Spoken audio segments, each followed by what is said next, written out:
Buenas noches. Buenos días. Buenas noches. Buenas noches, ingeniero.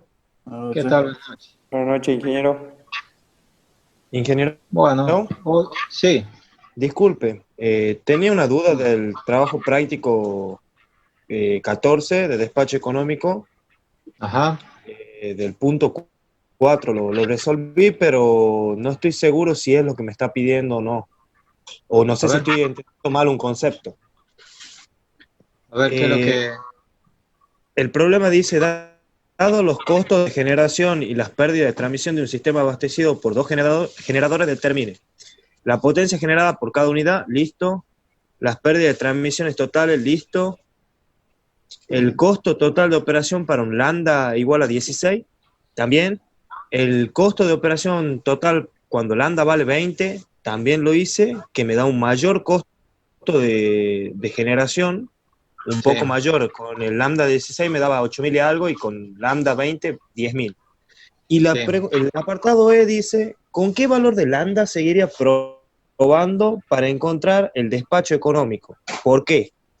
Bueno, yo probé con valores Ajá. menores que el lambda, y efectivamente, si bajo de 16, va bajando el costo total el costo total de generación, y llega un Sí. momento donde cuando lambda es igual a 10, eh, ya me da como que los generadores no tienen una generación negativa, o calculo que será que no está generando ya. Sí, ingeniero, es como si fuese que tuviese que ser consumidor o generador. Y después para lambda igual a 11 es el mínimo costo. Exactamente, así. Pero bueno, Pero esa es el es mínimo costo a una potencia determinada, porque no me da igual que las otras potencias, que como lambda 16 o lambda 20. claro, ahí la idea es lo siguiente. Toma dos lambda, ¿no es cierto? El lambda 18 y el de 20 creo que era, y ver qué es lo que pasa con los costos. Si yo aumento el lambda, bueno, ahí sale que aumentan los costos. ¿No es cierto? Entonces, bueno, justamente la idea era decir, bueno, ¿para dónde tengo que seguir tanteando? ¿Con un lambda superior o un lambda inferior a 20 o a 18? ¿Mm? Era que hagan un Ah, bien, solo bien. caso más, ya era suficiente. Inge, Sí. ¿y qué me quiere decir con el lambda? Supóngase, vale 10 ya, o sea, no me da potencia generada. ¿Eso qué querría Bueno, decir? Es el concepto que estoy tratando de comprender. si ya empiezan a trabajar como motores, ¿sí? Entonces, eh, no, pero es raro, porque la suma de la potencia generada te tiene que dar la demanda. O hay algunos que te dan negativo. Sí, el 1 creo que es el que comienza a dar negativo, la potencia, Sí, y da a entender Sí. que tendría que estar funcionando como motor. claro, bueno. Ahí lo que habría que empezar a considerar también son las curvas de capacidad de los generadores.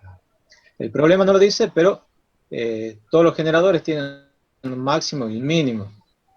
Entonces, si voy a empezar a cambiar los lambda y llega uno con un lambda, con una potencia que es igual al mínimo técnico, en este caso nosotros podríamos suponer que el mínimo técnico es cero, ¿sí?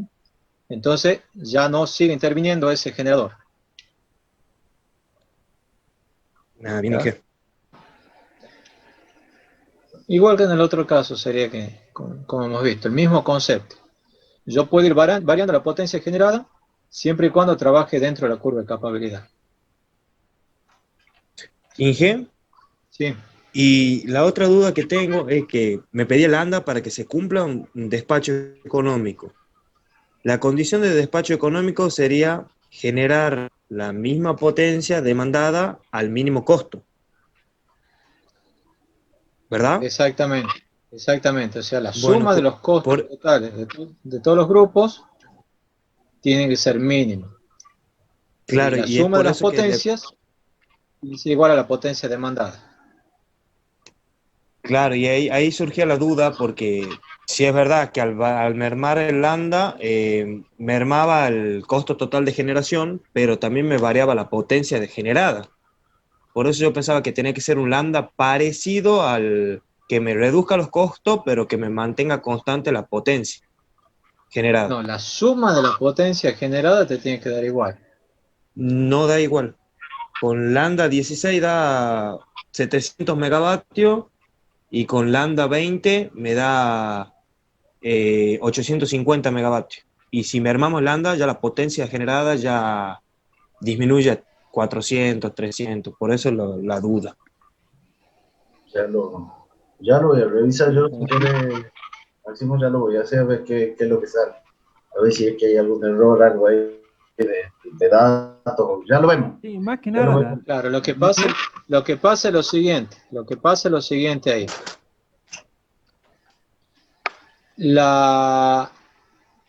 El sistema de ecuaciones que se tiene que armar es digamos, vas a tener una ecuación para cada uno de los generadores más la ecuación de restricción, ¿sí?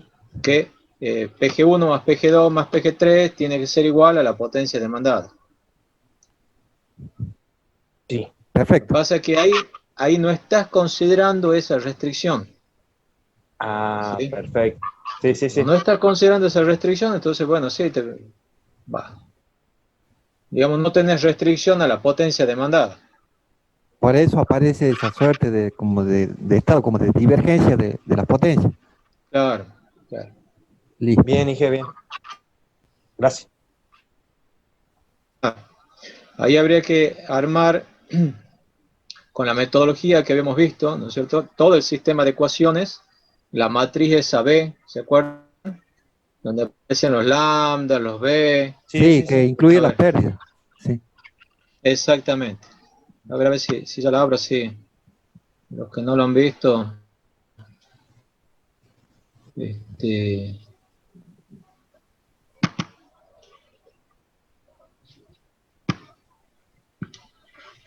Yo la tengo a mano, cualquier cosa, ¿quieres que la comparta? acá está. Listo.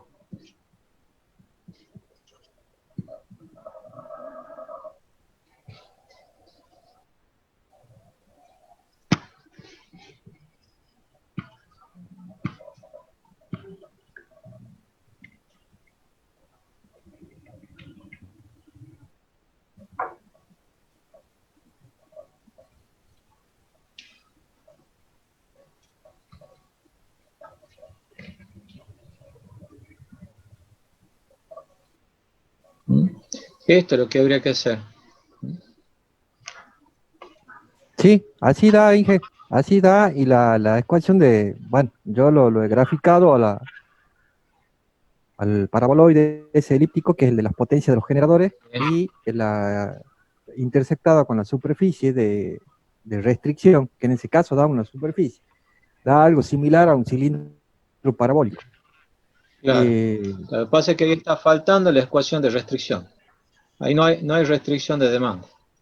Lo que pasa es que, a ver, acá lo que vos tenés que ver es, el problema dice de cuánto es la demanda.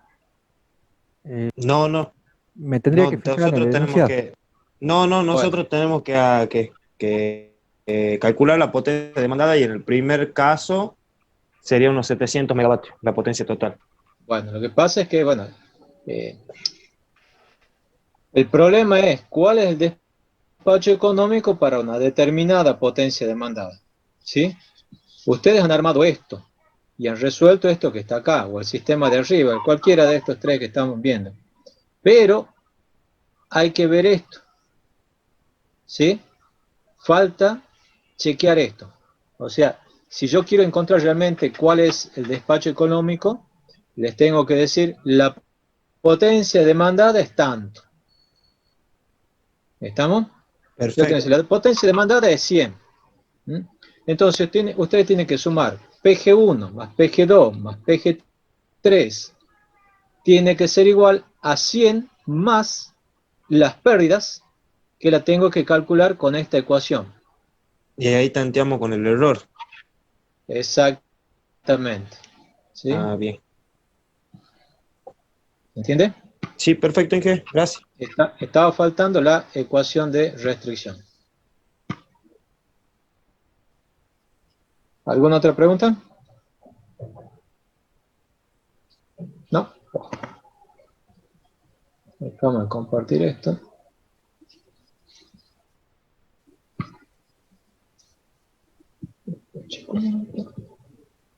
Bueno, vamos a otro tema ahora. Tengo el video, así mejoramos la transmisión. Y vamos a esta unidad que se llama estudio de fallas, que en realidad es todo el cálculo de cortocircuito.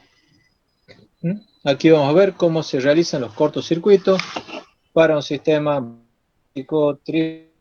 para falla monofásica, trifásica, bueno, cualquier falla que se les ocurra, ustedes van a poder determinar los cortocircuitos en un sistema de potencia.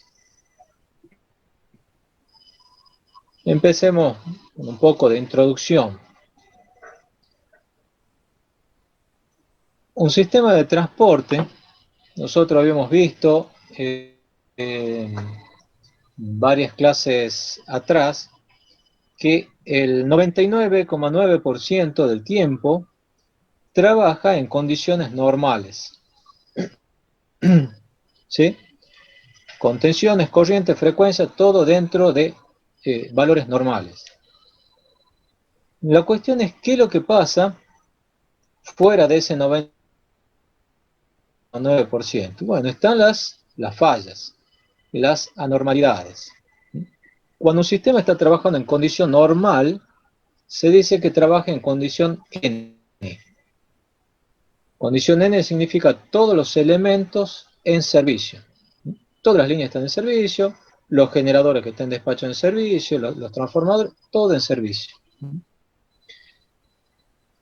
Y después, por alguna falla, se puede pasar, por ejemplo, a una condición N-1, que significa que un elemento ha fallado.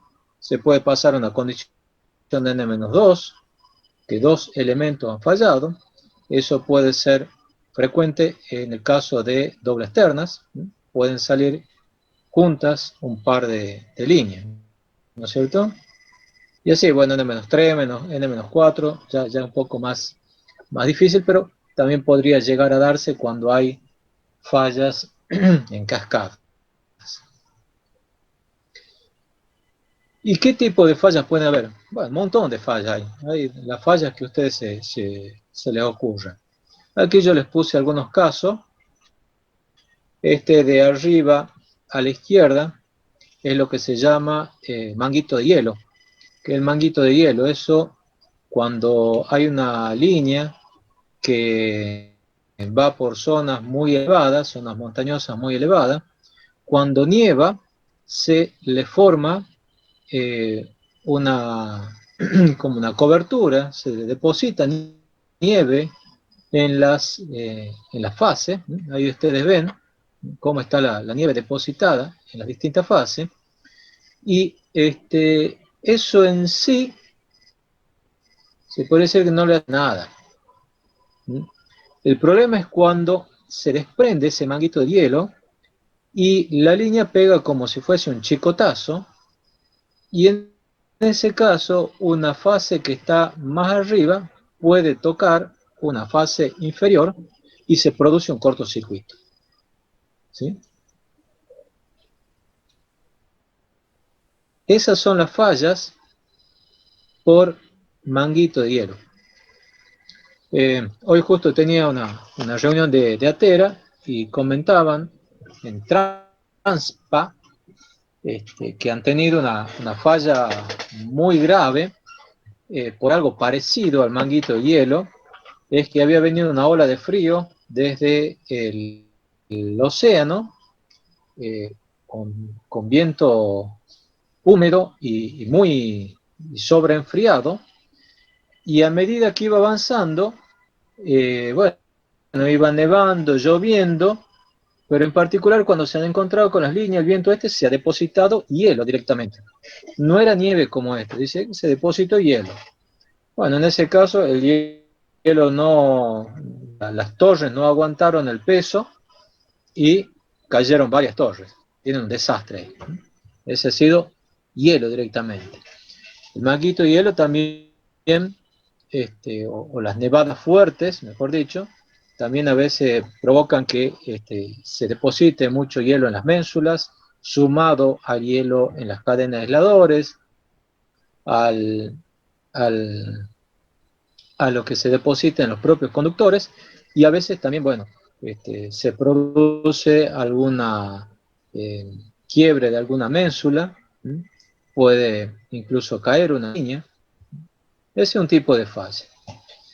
Otro tipo de falla, bueno, y la curiosidad de la foto esta es, ahí ven a dos operadores que están haciendo el famoso método del garroteo para quitar ese manguito de hielo. El método de garroteo es, ellos tienen unos garrotes, unos palitos, una rama que la tiran sobre la línea, la golpean a la fase y hacen que se caiga el hielo. Un método muy arcaico si se quiere, pero efectivo. Otro tipo de falla que ustedes ven ahí a la derecha es la quema de caña.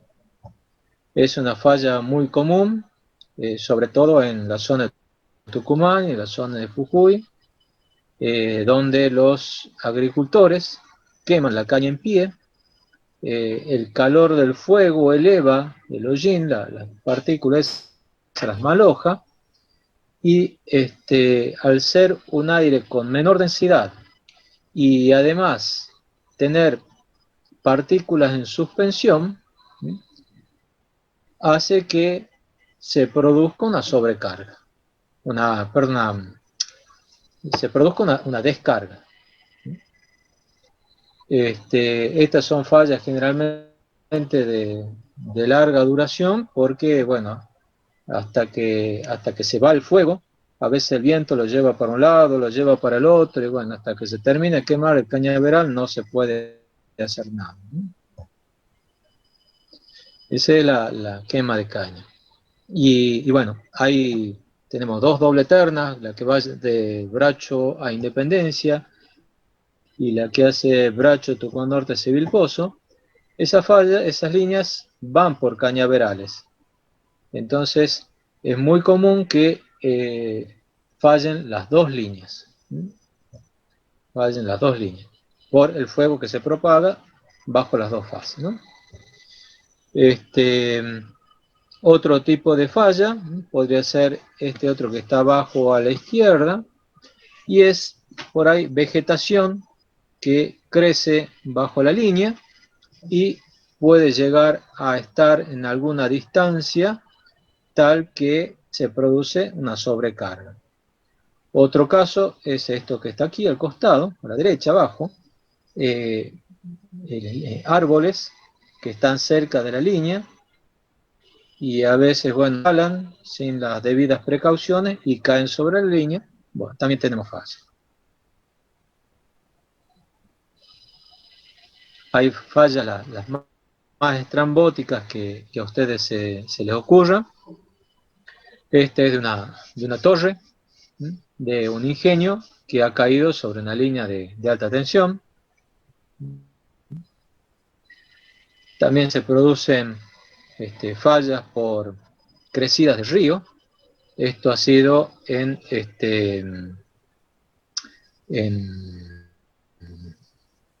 Catamarca, en el oeste de Catamarca, una estación transformadora donde el río ha crecido y ha avanzado sobre la estación transformadora y bueno, la ha inundado, la ha llenado de barro, la ha llenado de basura, la ha dejado fuera de servicio.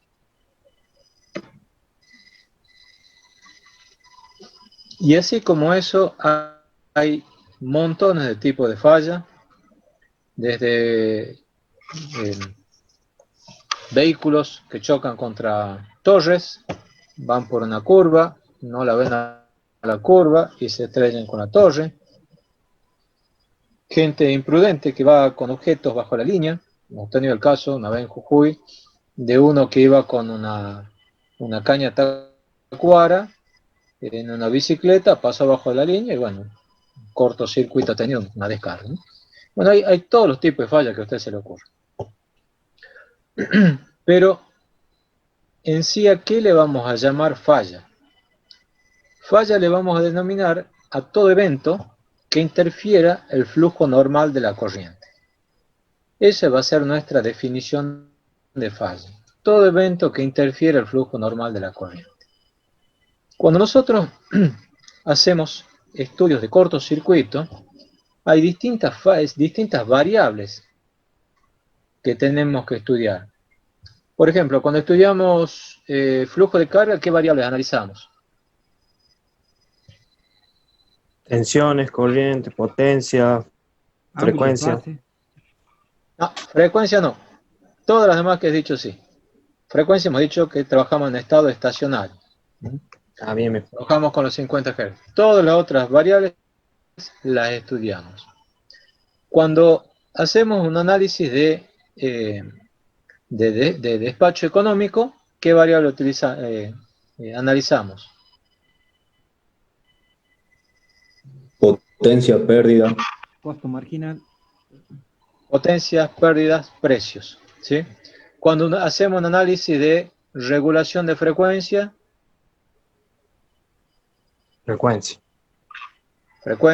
demanda, generación, ¿sí? Bueno, cuando nosotros hagamos estudios de falla, lo que vamos a analizar son tensiones, corrientes e impedancias. ¿Por qué tensiones? Porque cuando se producen algunas fallas, vamos a tener sobretensiones o subtensiones. ¿Me pueden decir en qué caso, en qué clase de falla vamos a tener sobretensiones? En cortocircuito, cuando dos fases se juntan. Claro, cuando tenemos cortocircuitos monofásicos, ¿sí? Cuando tenemos cortocircuito a tierra, ¿qué es lo que pasa? Una de las fases se va a cero y las otras dos, ¿qué valor toman?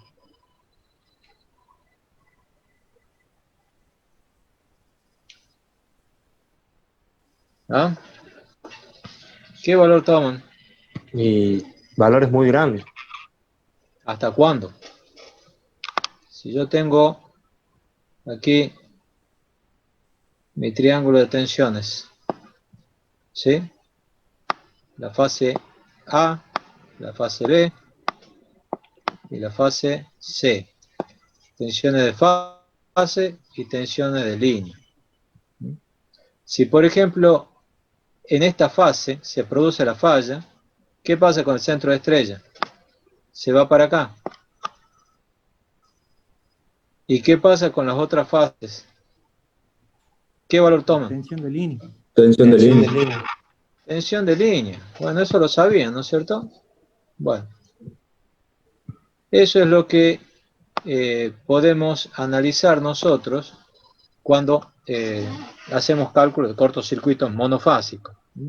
Por eso nos van a interesar las tensiones. Nos van a interesar las corrientes. ¿Para qué?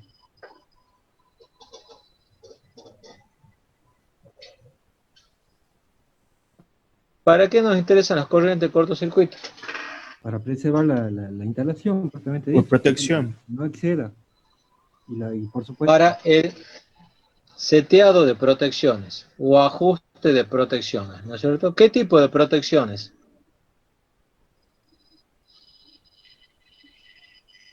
¿Qué tipo de protecciones se utilizan en las líneas? Interruptores. Interruptores, sí. Seccionadores. ¿Y qué es lo que... ¿Qué cosa? ¿Seccionadores? Sí. ¿Los seccionadores son protecciones? No, porque no trabajan bajo carga. No trabajan bajo carga. En rigor, Un interruptor tampoco es una protección, es un elemento de maniobra. La protección es la que le va a decir al elemento de maniobra que abra. ¿Sí? Los relés, ingeniero. Los relés. ¿Qué relé? ¿Relé de qué tenemos en las líneas? El relé de Impedancia. Relé de impedancia. Fundamentalmente tenemos relé de impedancia. En líneas de transmisión son relés de impedancia. También se usa como respaldo relés de sobrecorriente. ¿Sí? Por eso nos interesa calcular las corrientes de cortocircuito en lo que es seteado de protecciones. Y la impedancia, ¿de dónde la sacamos?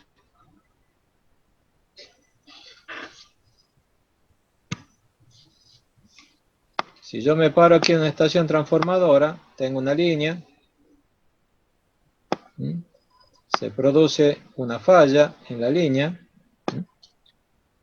aquí al inicio de la línea voy a tener mi interruptor, ¿sí? Y voy a tener también mi relé de impedancia, voy a tener mi relé de impedancia, que ¿cómo hace para darse cuenta que hay una falla? Mide tensión y corriente. Exactamente. Aquí vamos a poner un transformador de corriente y vamos a mandar la corriente para el relé, ¿sí? Y aquí en la barra vamos a poner un transformador de tensión y le vamos a mandar la señal al relé, ¿sí? Y de esa forma el relé se va a dar cuenta cuando hay un cortocircuito, ¿sí? Mientras trabaja en condiciones normales, la impedancia que va a haber va a ser una impedancia grande. Cuando se produce un cortocircuito, sube la corriente, baja la tensión, entonces se va a dar cuenta que hay un cortocircuito. Entonces las impedancias las vamos a calcular también a partir de las tensiones y de las corrientes, ¿sí? Otra cosa importante, ¿qué corriente tiene que abrir el interruptor?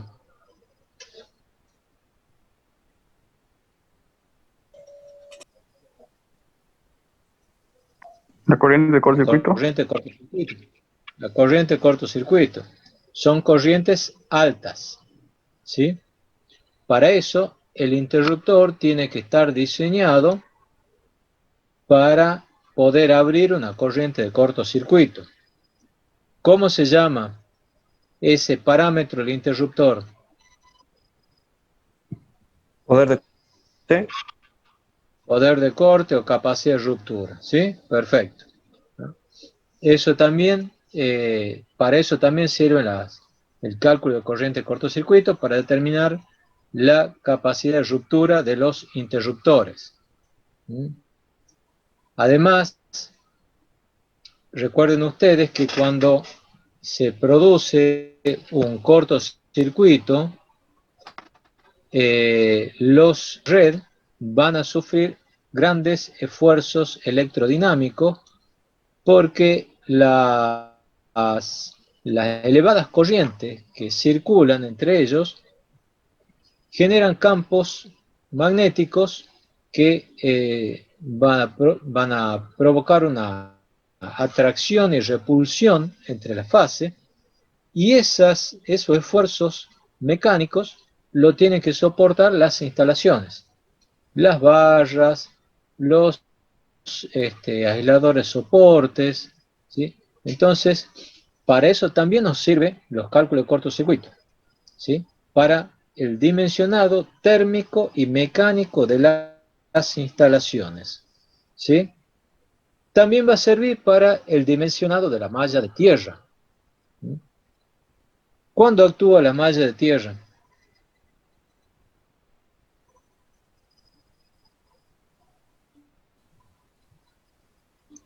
Cuando hay una descarga. ¿De dónde a dónde?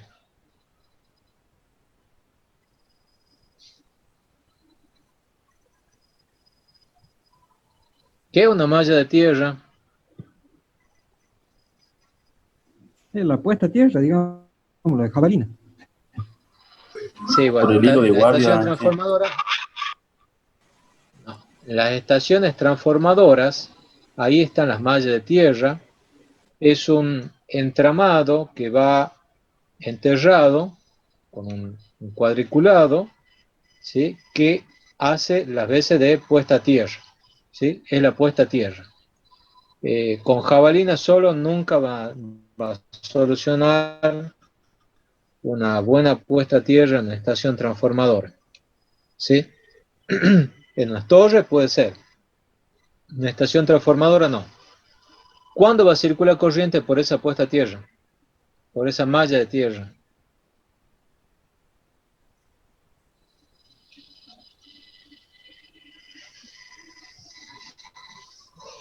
Cuando haya Cuando hay un corriente por litro cortocircuito neutro monofásico, trifásico, bifásico, ¿qué tipo de cortocircuito?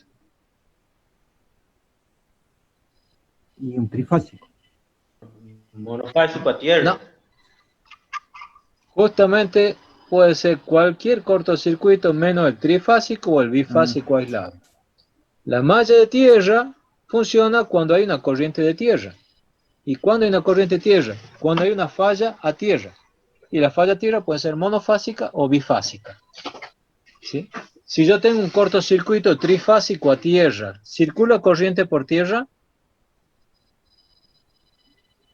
No, ¿Por qué? ¿Y por Porque qué se equilibra la falla? corriente. Porque es equilibrado, exactamente, ¿sí? Salvo que sea un cortocircuito trifásico a través de tres impedancias distintas. Bien, entonces el dimensionado de la malla de tierra también se lo hace a través de las corrientes de cortocircuito monofásica o bifásica a tierra, ¿sí?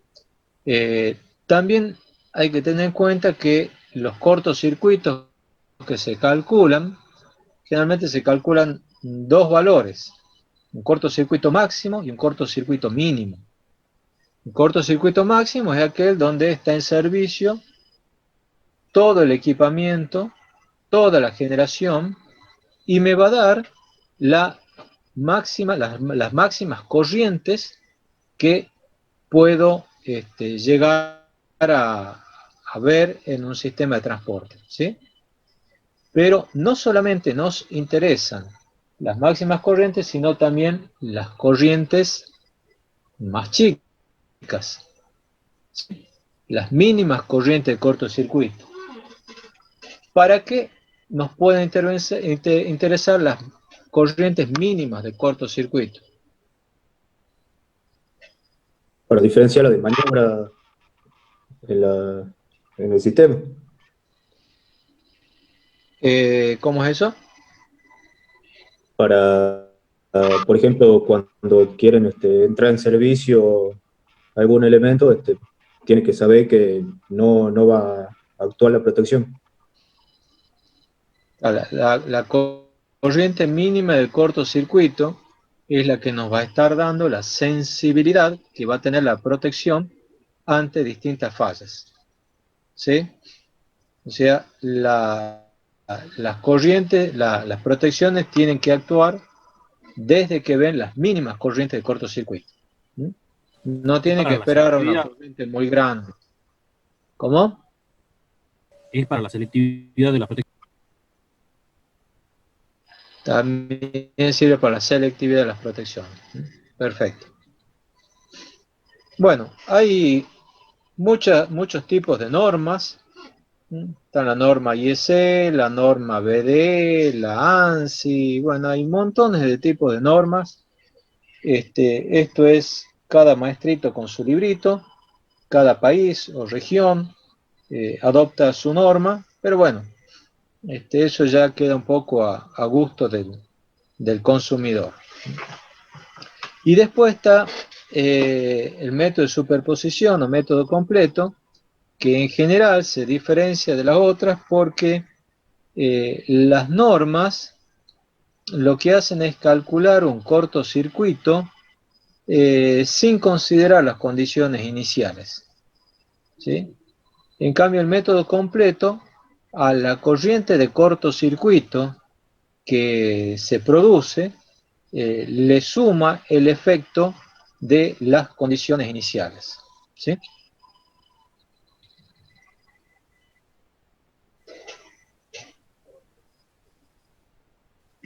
¿Alguna pregunta hasta acá?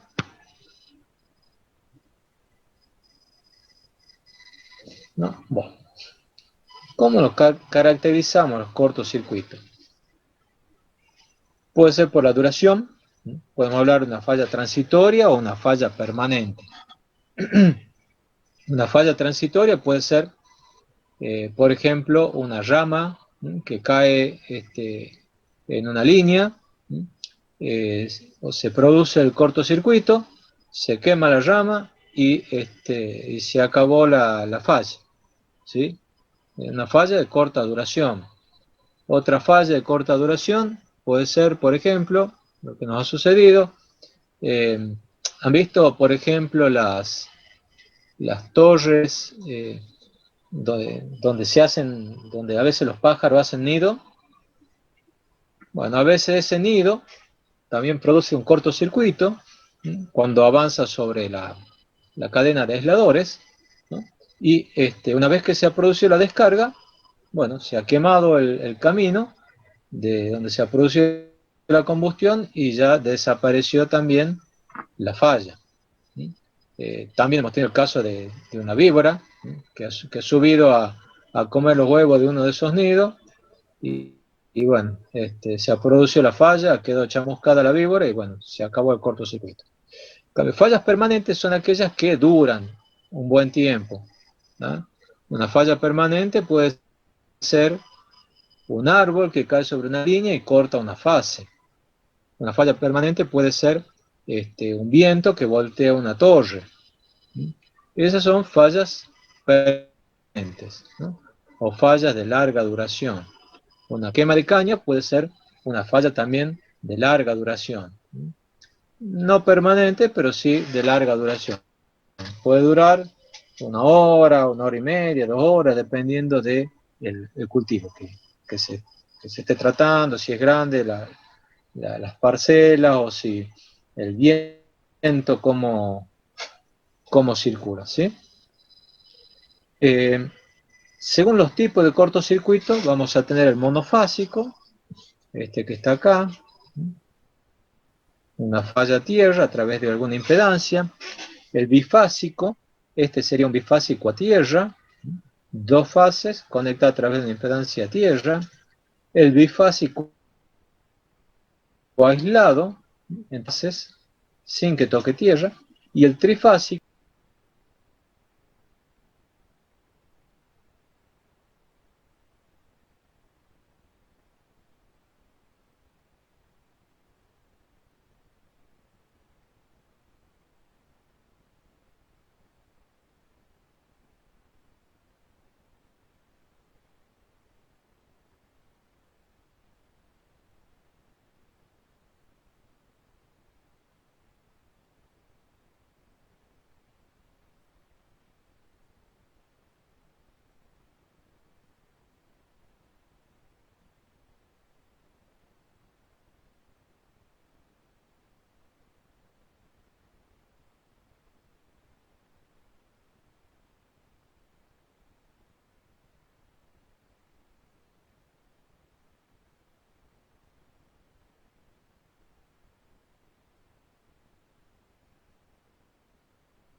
bueno, les quería mostrar este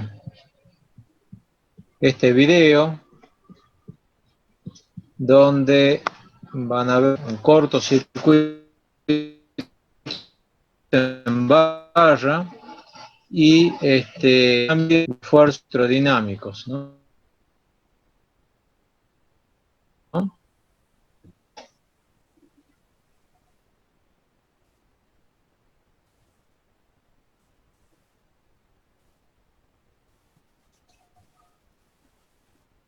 Las barras de repulsión Ingeniero, y cómo sufren los ¿Ingeniero? aisladores soporte. ¿Ingeniero? Sí, Es como que tiene baja señal usted porque se entrecorta mucho. No sé si será el video. se entrecorta mucho. A ver, ya me voy a acercar un poquito más. Bueno, al video ya lo han visto, ¿no? No, no sé. El video, ¿ahí lo ven? Sí, sí. ¿Lo ven al video? Sí. ¿Ah? se ve con mala calidad, ingeniero, muy pausado. En cámara lenta, si se puede decir. Es que así es el video. Se deforman las barras. El video es en cámara lenta. Lo quiebra al aislador, lo rompe. ¿Viste? Sí, ¿Puede sí, ser sí, una sí, falla? sí. Esto ha sido controlado, ¿no? Fíjense, ahí ustedes ven, ahí les marca cuánto ha sido la corriente, les muestra todo.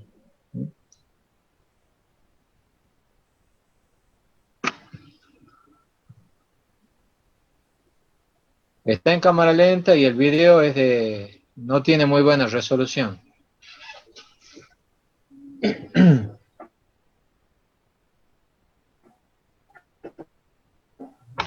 ¿Mm? Bueno, el esfuerzo electrodinámico que ha calculado las barras y los soportes, ¿no?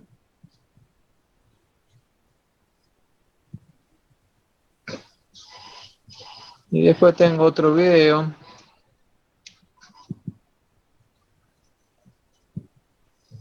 A ver, ya les comparto.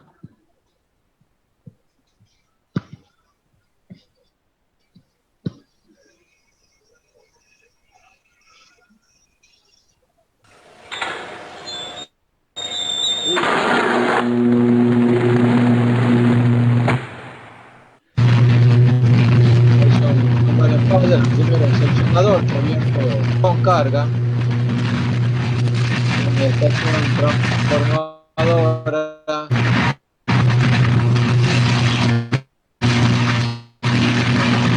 Han fallado las protecciones. Ahí evidentemente han fallado la protección. Eso es una falla de larga duración porque no han actuado las protecciones.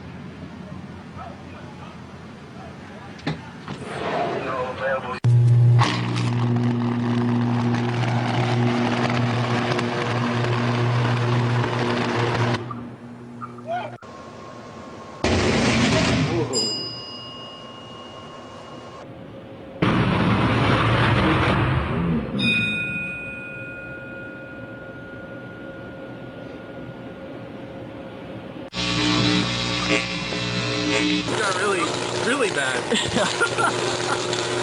If it blows up, get ready to hit the ground.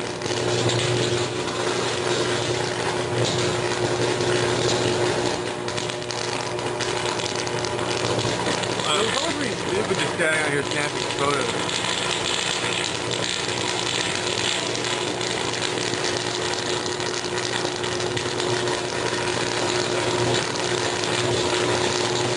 Holy free holy.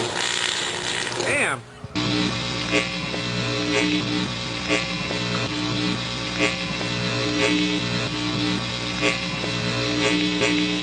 Bueno, ahí han podido ver algunos videos de algunas fallas, ¿no? Un poco de pirotecnia.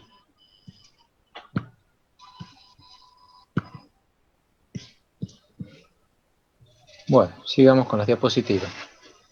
Les estaba diciendo, el último cortocircuito era el trifásico, ¿m?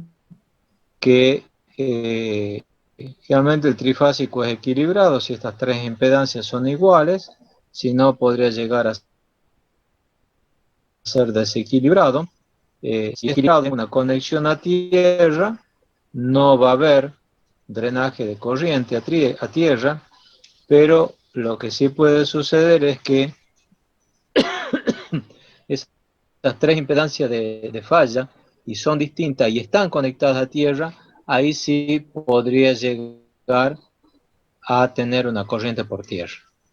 ¿Sí? Bueno, otro tipo de falla sería apertura de una fase que abre, o abren dos fases.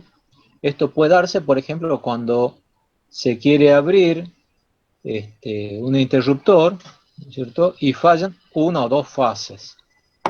O sea, queda como se dice habitualmente, un polo pegado. Esa sería una falla seria. Y también podría ser a través de impedancia. Esto no, digamos, es una posibilidad, pero no se me ocurre qué tipo de falla podría ser, ¿no? Bueno, ¿cuáles son entonces las causas y las consecuencias de los cortocircuitos? Ya hemos dicho varias causas. Descarga atmosférica, esa es una causa muy común. Ahí generalmente lo que se produce es algún contorno inverso, es decir, hay un aumento de la tensión en las fases por descarga en el hilo de guardia o descarga en una fase incluso, y se produce una descarga a tierra. Entonces esas son descarga atmosférica. Una descarga en una fase nos estaría hablando de un mal cálculo de lo que es la protección con el hilo de guardia, mal diseño de la línea, cañaveral o monte, envejecimiento prematuro de la aislación, eso es en los transformadores, en los generadores, aislación, que podríamos hablar de línea como envejecimiento, quizás hablar de aisladores, si están cerca de una fábrica o cerca del mar, pueden contaminarse de manera. Bueno, esta es la contaminación del aislador, el punto que sigue. No se olvide de la Falla del equipamiento, sí. A las 22:49, sí. A las 22:40 arrancábamos. Ahí les paso la contraseña. Caire 9S56.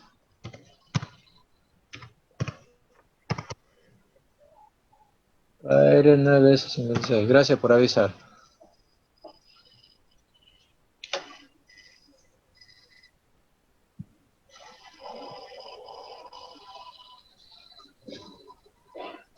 Bueno, la falla de un equipo nos puede, obviamente, producir una falla, ¿no es cierto? Se falla un transformador, se produce un cortocircuito adentro, por ejemplo. La mala operación del equipo, como le había dicho hace un ratito, un polo que queda pegado durante la apertura de un interruptor, por ejemplo, ¿no? ¿Y cuáles son las consecuencias?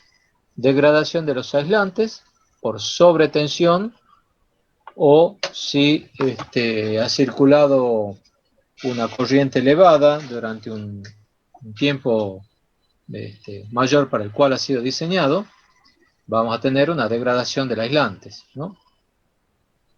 Incendios, cuando cae algún árbol, por ejemplo, toca una línea, se puede producir un incendio, o como han visto ustedes en los videos, ¿no es cierto?, alguna falla en alguna estación que no es despejada correctamente, bueno, se empieza a incendiar. Elevación de tensiones de paso y contacto, o sea, cuando hay una falla monofásica, en la estación transformadora se producen una elevación de las tensiones de paso y contacto. Esas tensiones, obviamente, tienen que estar acotadas a través de un buen diseño de la malla de tierra. Daño y desprendimiento de los conductores, daño por sobrecalentamiento, sobrecarga, ¿no es cierto? Desprendimiento, bueno, podría darse quizás por vibración, sobrecalentamiento, obviamente si hay altas corrientes, caídas de tensión, cuando hay un cortocircuito hay una caída de tensión, un hueco de tensión, desconexión de una parte del sistema, pérdida de sincronismo de generadores, esto lo vamos a ver en estabilidad, y falla en la operación de dispositivos electrónicos por sobretensión, subtensión, sobrecorriente, etc. ¿Cómo hacemos para mitigar las consecuencias de los cortocircuitos?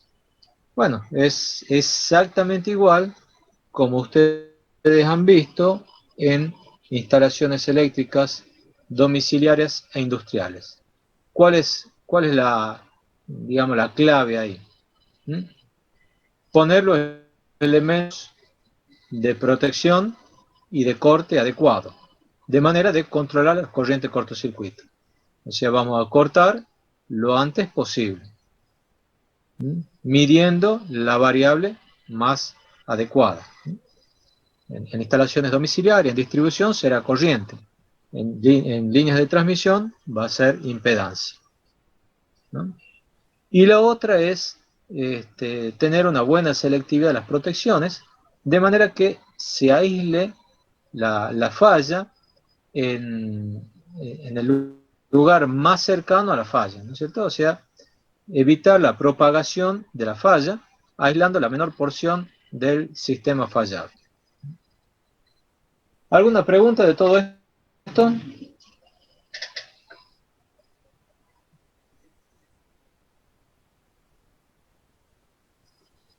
¿No? ¿No hay ninguna pregunta? Bueno, sigamos entonces.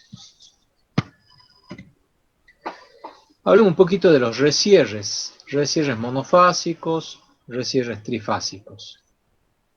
Ahí yo les he dibujado tres líneas, no tres líneas, mejor dicho, una línea, pero con las tres fases, ¿no? Suponiendo que a la izquierda está la red de transporte y a la derecha, bueno, tengo una generación.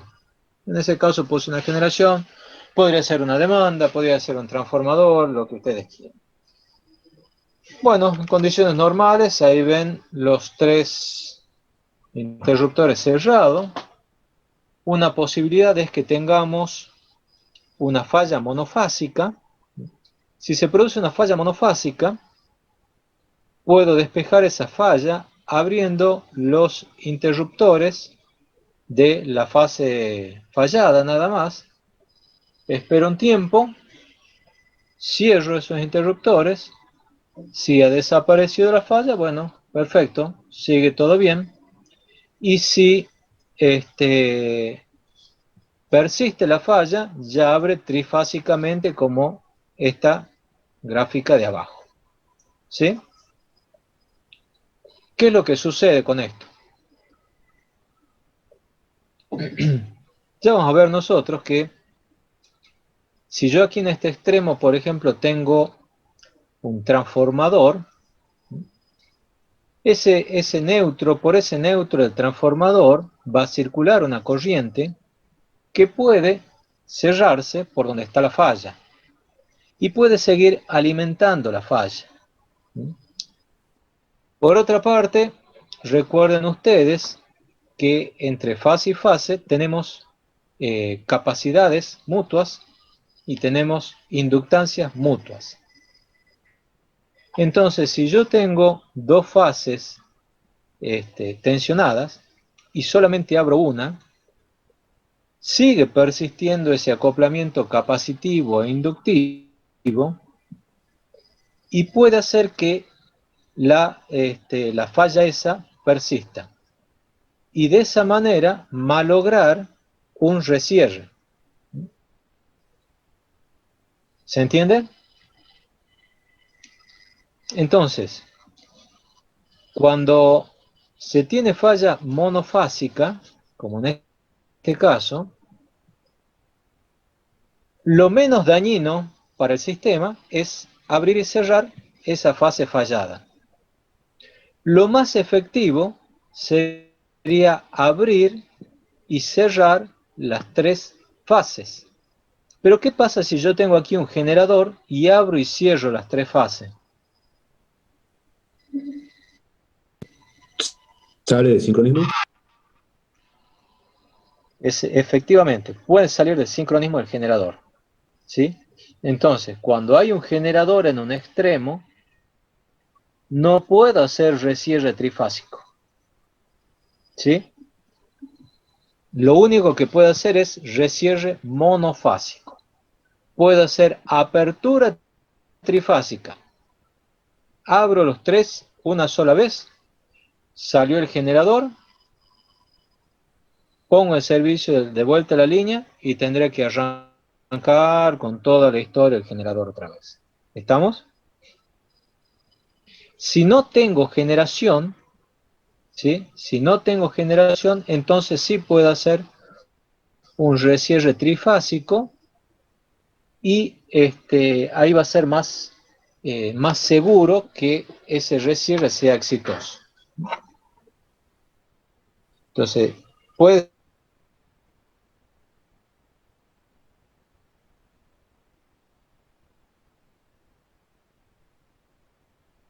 conectado a la red de transporte. ¿Ah? Esas son las posibilidades. Ahora, si nosotros tenemos un recierre bifásico o trifásico, ahí sí lo que se hace es apertura trifásica. De vuelta, si hay un generador y ese generador está radial de la línea que abre, será una apertura trifásica definitiva. Si no, puedo...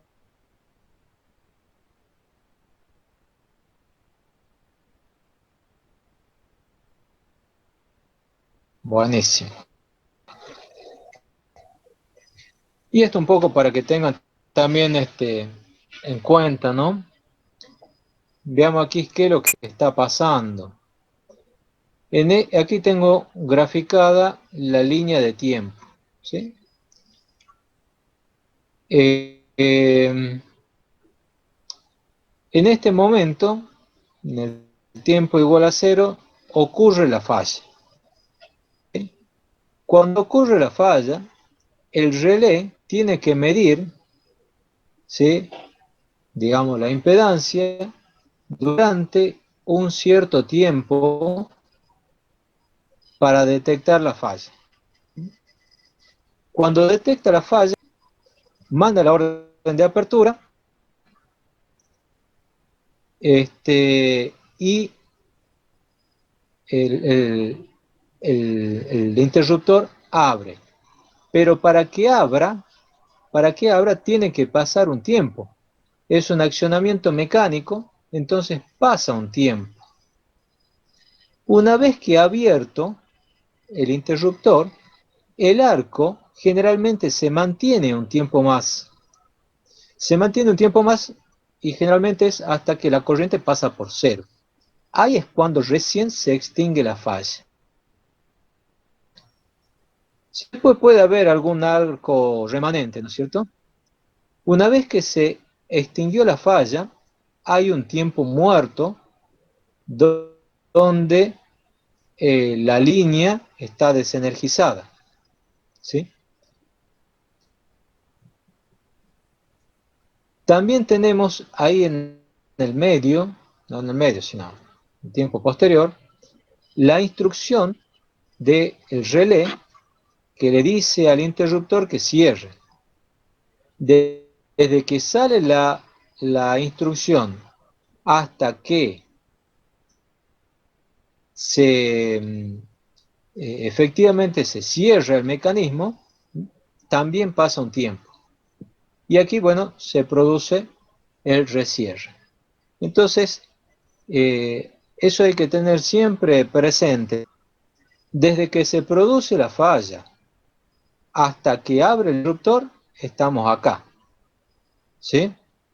Desde que se produce la falla hasta que se despeja la falla, estamos acá.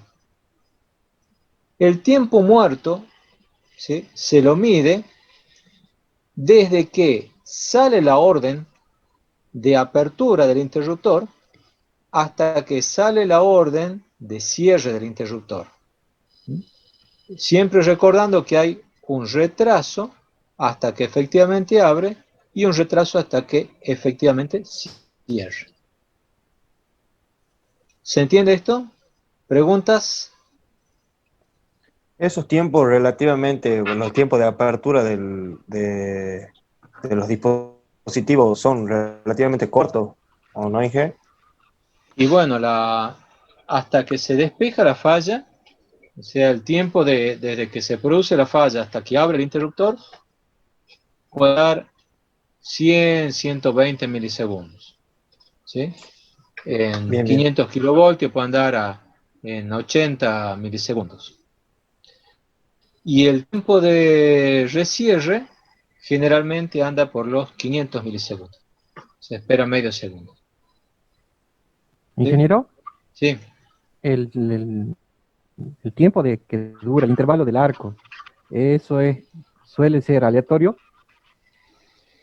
Hay una formulita por ahí de la duración del arco que está en función de la corriente, Claro. en función del viento y no me acuerdo de qué otra cosa más.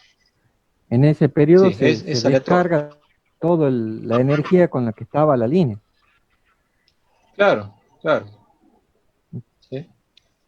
Y digamos, la corriente se anula efectivamente cuando Claro. pasa por cero también. Y ese tiempo, bueno, dependerá cuándo se inicia el tiempo de apertura.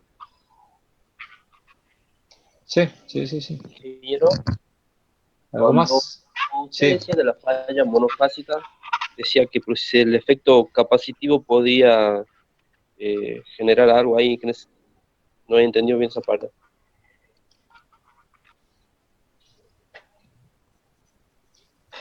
Cuando se produce la falla en una fase, ¿sí? Una falla monofásica, abro esta fase. Pero acuérdense en que entre fase y fase hay acoplamientos capacitivos e inductivos. Esos acoplamientos capacitivo e inductivo, ¿sí? Me están indicando que hay una tensión, ¿sí?, entre las fases, ¿sí?, que esa tensión entre las fases, a diferencia del potencial entre las fases, ayuda a que la corriente no se extinga. ¿Sí? Distinto es que yo abra las tres fases, entonces no hay nada que pueda seguir alimentando la fase. ¿Sí? Si yo abro las tres fases, no hay, bueno, el acoplamiento inductivo y capacitivo sigue existiendo, pero como las otras líneas están desenergizadas, no hay una diferencia de potencial entre las fases, de manera de seguir alimentando la fase. ¿Mm? O sea, si esta está abierta y estas dos están cerradas, esta induce un potencial sobre esta fase, esta otra también induce un potencial sobre esta fase, y ese potencial ayuda a que siga circulando la corriente de fase. ¿Sí? ¿Se entiende Sí, ahora? ingeniero, sí se entiende. Sí. ¿Sí? Bueno. ¿Alguna otra pregunta?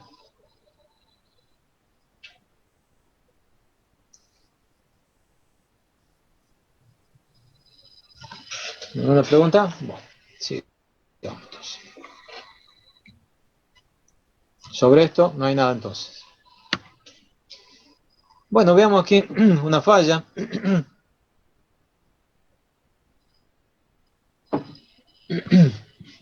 En este caso, lo que tenemos es lo siguiente. Acá están las corrientes de las tres fases, fase 1, fase 2, fase 3 y corriente de tierra. Aquí ha sido una falla en la línea Tucumán Norte-Metán, Burruyacu, Rosa de la Frontera, Tucumán Norte-Tranca. En ese corredor era. En hora de resto de demanda y condiciones de excedente de generación del sistema norte, desengancha por falla de aislación fugitiva y falla en actuación de protección, línea Tucumán Norte-Metán. Ante la no actuación de... No, esto quedó viejo. No, esto que está acá está viejo. Es de lo que hemos visto antes. No le llevan punta. Veamos la falla, los hilos directamente. Aquí ven ustedes la corriente que tenía la línea antes de la falla, ¿sí? La corriente en estado normal. En T igual a 0 se produce un cortocircuito. Entonces ven cómo la corriente aumenta de manera importante. Y fíjense también que esa corriente se repite aquí, la corriente neutro. Entonces efectivamente ha sido una falla a tierra, ¿sí? Esa falla a tierra hace que circule la corriente entre la fase 2 y la fase tierra, ¿no? Piensen que esa falla, esa corriente falla se extingue acá, un poco antes de los 100 milisegundos, pero la apertura definitiva de la línea se produce aquí, ¿sí? Se produce aquí. Es decir que hasta este momento teníamos el otro extremo de la línea que estaba energizado. Estaba energizado desde un extremo y desde el otro no. Entonces, aquí podemos decir que abre el extremo más alejado y después acá abre el extremo más cercano, y ahí ustedes ven que las corrientes se hacen cero, y después de un tiempo se produce el recierre. Y generalmente, bueno, ya las corrientes empiezan a ser menores. Aquí vemos las tensiones. Aquí están las tensiones de cada una de las fases. Cuando se produce la falla, cae la tensión. Cae la tensión, y acá es cuando se produce el recierre. Falla monofásica, despeje de falla, recierre. Aquí tenemos otro caso. Este sí está bien el comentario. Fíjense acá. Aquí arriba tenemos las corrientes. Fase 1, 2, 3 y corriente por tierra. Tensiones 1, 2, 3 y corriente por tierra. Y este es el diagrama de impedancia, ¿no? Aquí está la resistencia y aquí está la inductancia. Primero, se produce una falla en la fase B, ¿sí? Entonces, aquí tenemos la corriente por tierra. Después, fíjense en que la falla monofásica evoluciona a bifásica, ¿sí? Evoluciona a bifásica. Esto es común en la quema de caña. De monofásica a bifásica, incluso puede evolucionar a trifásica, ¿sí? Bien. Después, aquí en este momento, abre uno de los extremos, ¿sí? Abre uno de los extremos. Se ven que siguen las tensiones midiendo porque abrió del otro extremo donde no está el relé. Y después, cuando abre el otro extremo, recién ahí se despeja, ¿sí? Acá ustedes ven la evolución de las impedancias. En condiciones normales, la impedancia está por acá afuera, está lejos de este cuadrilátero, lejos incluso de la zona de sobrecarga. Cuando se produce la falla, la corriente aumenta y la tensión disminuye, entonces la impedancia que está viendo el relé baja. Y así es como se ve, por ejemplo, que esta fase entra por aquí, esta otra también, entran a la zona donde ya se detecta la falla, y ahí es cuando manda a abrir. ¿Se entiende? No, Inge. No le entendí el gráfico de la impedancia. Aquí lo que se ve es el polígono, ¿no es cierto? La protección poligonal, ¿sí? Ahí está la primera, la segunda, la tercera, la cuarta zona. En condición normal, si se hace el cociente tensión corriente, me va a dar una impedancia que está aquí, alejada de este polígono. ¿Sí? Cuando se produce el cortocircuito, la corriente aumenta y la tensión disminuye, por lo tanto la impedancia que está viendo disminuye. Entonces, una corriente que andaba por acá afuera, perdón, una impedancia que andaba por acá afuera, disminuye y entra a la zona donde, a la primera zona, y ahí el relé se da cuenta que hay una falla. ¿Ah? Lo que ha pasado con la falla esta morada, también la vemos acá con la azul. ¿Sí? Y eso es lo que ya me determina que se produce una falla y ahí manda a abrir la línea. ¿Sí? Bien, Inge. ¿No han visto todavía seteo de protecciones con agudo? No, todavía no. Bueno, ya van a ver ahí con más detalle. Esto es para que tengan un vistazo cualitativo. Bueno, el tema de la corriente cortocircuito, eso ya lo conocen de memoria, ya lo hemos visto. ¿Ah? La corriente cortocircuito que tiene esta forma, la parte subtransitoria, la transitoria y la permanente. Nosotros nos enfocamos en la parte subtransitoria, en el momento del cortocircuito, que es donde se van donde tiene que actuar las protecciones, ¿sí? Donde tengo mayor valor de corriente, donde tienen que actuar las protecciones. Por eso, como nosotros nos enfocamos en la parte subtransitoria, ahí es donde vamos a utilizar para los cálculos la impedancia subtransitoria. ¿Sí? En los estudios de flujo de carga utilizamos la impedancia de régimen permanente, la impedancia sincrónica del generador. En los estudios de cortocircuito vamos a utilizar la impedancia subtransitoria. Por favor, eso no se olviden, no se confundan. ¿Estamos? Sí, Inge. Bueno, cortocircuito simétrico. Bueno, este es un ejemplo muy sencillo. ¿Cómo lo resolveríamos el cortocircuito simétrico? En este ejemplo estamos diciendo, bueno, tenemos esto que está acá. ¿Eh? Vamos a anifilar.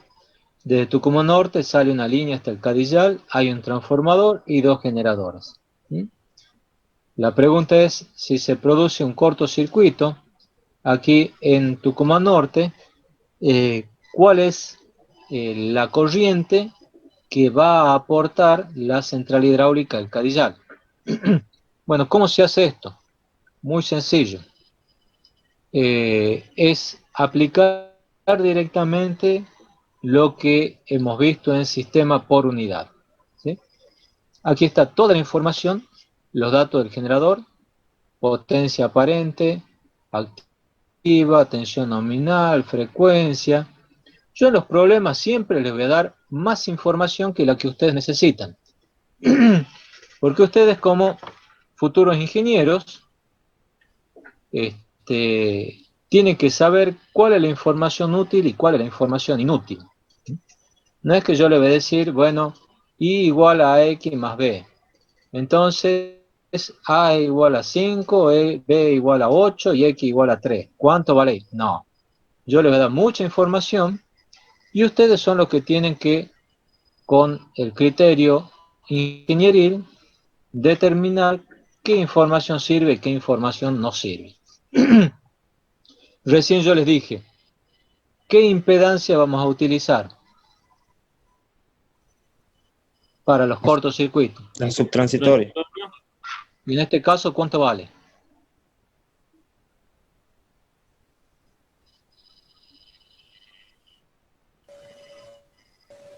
¿0.25 por unidad? Espere. 0,25. Ahí. X segunda de 0,25. ¿Para qué me sirven las constantes de tiempo en el cálculo de cortocircuito?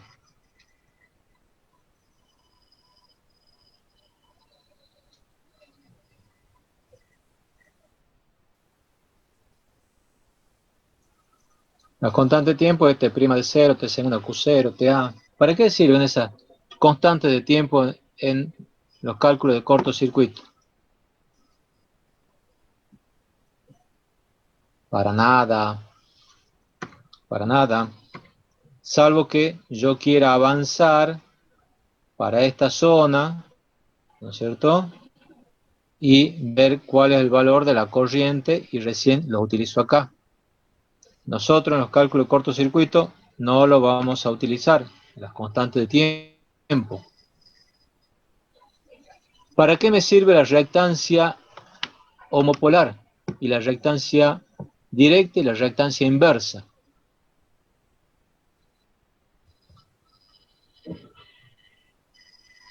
Si yo quiero calcular un cortocircuito trifásico, ¿qué reactancias voy a utilizar? La homopolar. No, justo esa no. Un cortocircuito trifásico es un cortocircuito simétrico. ¿Sí? El cortocircuito simétrico intervienen las impedancias de secuencia directa. Por lo tanto, va a intervenir el X. ¿Sí? El X de la línea, nada más, de secuencia directa, no la homopolar y la inversa. Cuando queramos calcular cortocircuito monofásico o cortocircuito bifásico, ahí recién van a aparecer X0 y X2. ¿Sí? Bueno, después está el transformador del Cadillar, los datos del trafo y los datos del transformador Tucumán Norte. Ingeniero, Sí. dijo cortocircuito monofásico y bifásico, pero a tierra. ¿O no? Si yo calculo un cortocircuito a tierra, seguro aparece el X0. Si yo calculo un cortocircuito desequilibrado, aunque no sea tierra, aparece el X2. ¿Sí? Nosotros el que vamos a utilizar para los valores del generador, cuando es un cortocircuito simétrico, es X segunda D, nada más. No nos va a interesar ninguna de las otras reactancias. Bien, ¿Sí? bien, gracias. Bueno, lo mismo cuando hablemos de la línea. Nos va a interesar X'1, B'1, R'1, pero no nos van a interesar los homopolares si vamos a calcular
¿Están viendo la pantalla? Sí, Sí, ingeniero. Bueno. Bueno, de aquí en más es directamente pasar todo por unidad, como ustedes ya lo saben hacer. El circuito nos va a quedar una fuente de tensión detrás de la reactancia subtransitoria, la impedancia del transformador, la impedancia de la línea, y simplemente lo que hay que hacer es resolver U sobre la impedancia que tenemos acá. Y ya vamos a tener el valor de corriente que llega hasta Tucumán Norte. Y la caída de tensión, bueno, eso es fácil, ¿no? Y por la impedancia me va a dar la caída de tensión en cada uno de los elementos. Entonces, esa sería la forma de resolver un cortocircuito trifásico. Eso ya lo saben hacer, ¿no? ¿Alguna pregunta? No,